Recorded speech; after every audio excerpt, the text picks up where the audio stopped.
Hi there. This video essay will take a look at Edgar Wright, his Cornetto Trilogy, and we'll have a chat about the Auteur theory too. I'll give a little introduction and then get right into it. Firstly, Edgar Wright. Edgar Wright is an English filmmaker who received a master's degree at the Arts University of Bournemouth, then known as the Bournemouth and Poole College. After success with his first feature film, A Fistful of Fingers, and then working on TV shows for the BBC, such as Spaced, where he met Simon Pegg, he began directing, and is now known for films such as Baby Driver, Scott Pilgrim vs. the World, and the 3 films in the Cornetto Trilogy.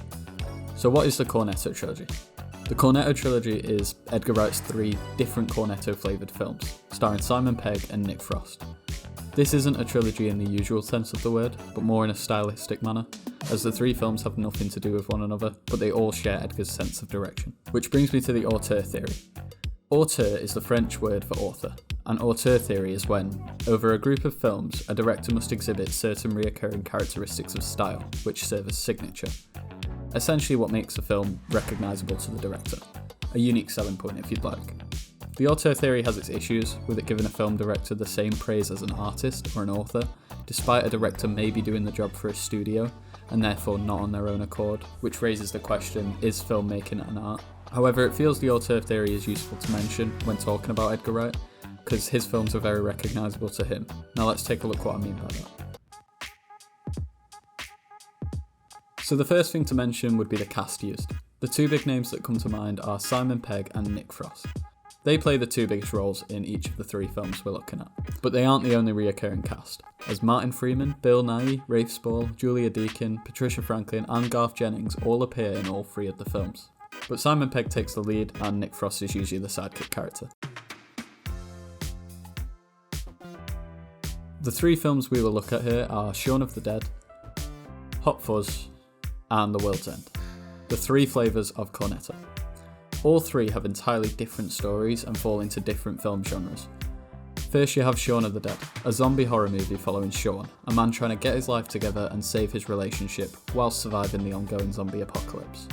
Then is Hot Fuzz, an action cop movie about a cop that is new to a town, an odd town that is secretly run by a bunch of crazed killers.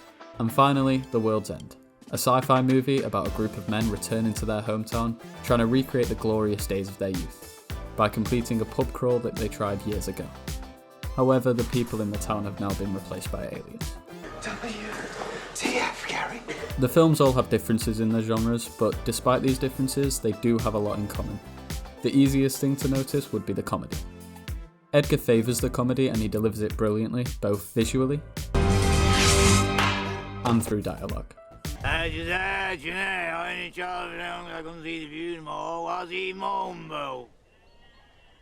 Right.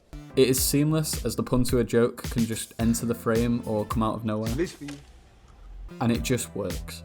Jokes are repeated or set up earlier in the films, so they feel like they pay off and they earn the laughs. More on the repetition part later. And granted, comedy is subjective of course, but mainstream audiences and critics alike agree that this trilogy is brilliant when it comes to comedy.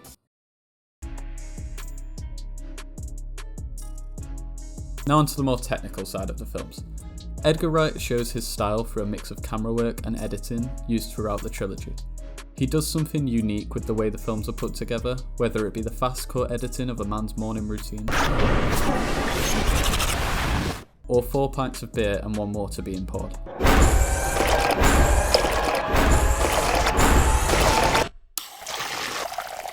The editing has a style to it, something which we as an audience can say, wow, that's so Edgar Wright. One example of this is the use of the quick zoom. Another is the way the characters enter and exit the frame. Hello, Nicholas. And again, the match cut. Edgar doesn't stray away from using these techniques, he embraces them. And what I mean by that is there can be a scene where a character travels on a train, which we see in movies time and time again. But Edgar makes this scene interesting by using a match cut, unlike those other movies. Another thing used throughout the trilogy is the montage. Edgar Wright films constantly use montages, with one specifically standing out from Shaun of the Dead. Take car, go to Mum's, kill Phil, grab Liz, go to the Winchester, have a nice cold pint, and wait for all this to blow over. How's that for a slice of fried gold? That feels like a lesson for how you do a montage. It's editing at its best because they wanted it to stand out and it does just that. That is what I'm getting at here when it comes to Edgar Wright films. They're recognisable because he sticks to his style film after film. And that's why I mentioned the auteur theory, because what he does clearly serves as signature. The three films all have the same sort of violence and action. It's very cartoon-esque. These action scenes are some of the absolute best in the trilogy. Iconic scenes such as the Shaun of the Dead fight to Don't Stop Me Now by Queen. A scene with action, laughs, and lots of charm by the cast. Why is Queen still on? We have a situation! I know! Mixed with amazing long takes, fast-paced camera movement, and editing in time with the tune. Stop me now, good time. Stop me now, good time. I don't wanna stop. Edgar's style and these action scenes just fit hand in hand. This is once again another way the trilogy connects, as the action scenes in The World's End use similar techniques in the camera and the edit, and the use of a long take. And the Hot Fuzz one, which is slightly different due to the number of cuts, but continues to flex the same techniques previously mentioned, making for a more over-the-top action scene. Hag. One of the best things about this trilogy is the way the films mimic one another with allusions, callbacks, and the repetition that I mentioned earlier. This is really what makes these three films a trilogy. There are way too many examples to show for this, so I'll only show a few, starting with the classic fence scenes. I've taken a shortcut before. What's the matter, Danny? You never taken a shortcut before?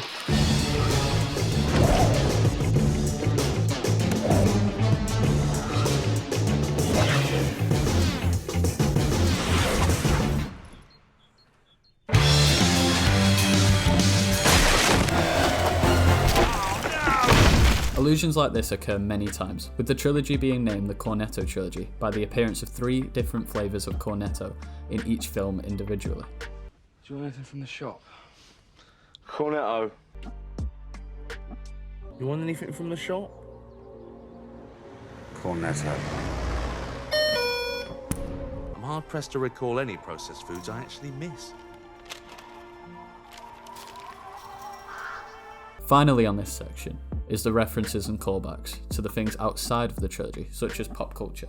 A few examples being Night of the Living Dead, I don't want to cause a fuss. We're coming to get you, Barbara! Bad Boys, Danny, let's roll. What are you thinking? Pub? and Point Break.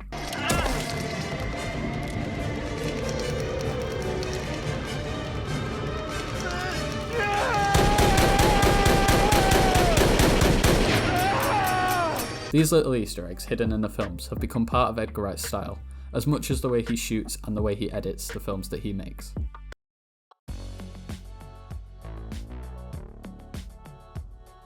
Now to wrap this all up, we discussed Edgar Wright and what he did to make an amazing trilogy. Yeah, boy! From his trust in a specific cast, to his favoured technical camera work, edit and style, and his brilliance of understanding comedy and blending that in with other genres. Who are you to criticise anyone? No, you might think Gary's a bit of a cock, and he is a bit of a cock, but he's my cock. Oh, thanks, man. Edgar Wright is a fantastic director, and despite some issues the film industry may have with the auteur theory, Edgar Wright is an auteur. Very good, what he said.